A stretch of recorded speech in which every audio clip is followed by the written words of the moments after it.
Hello and Assalamu alaikum. Ultrascan Diagnostics here. This is the CBCT of the lower right, first and second molar. The area of interest is the first and second molar. The sagittal view, we can see that the root canal treatment has been initiated. The chamber opening can be seen. A temporary restoration can be seen.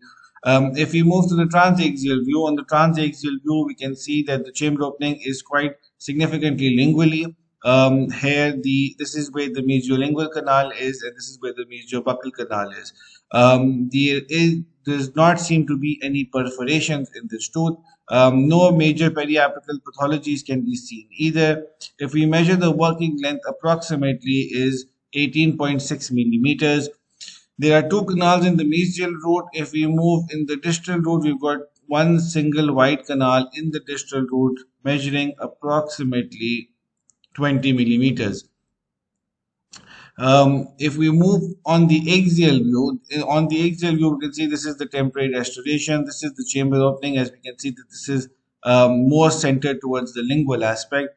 As we move further down, we can see we've got two canals in the mesial and we've got one wide canal in the distal. We do not see any cracks or any J-shaped radiolucencies associated with this tooth. The two canals end separately into two separate apices, and the distal canal ends as single canal as well. If we move to the tooth number 7, which is the second molar, we can see that there is a crack present occlusally. As we move more inferiorly, we can see that the crack does not propagate towards the uh, pulp chamber. We can see we've got two. These are the pulp horns, and as we move further, we've got this the pulp chamber present here.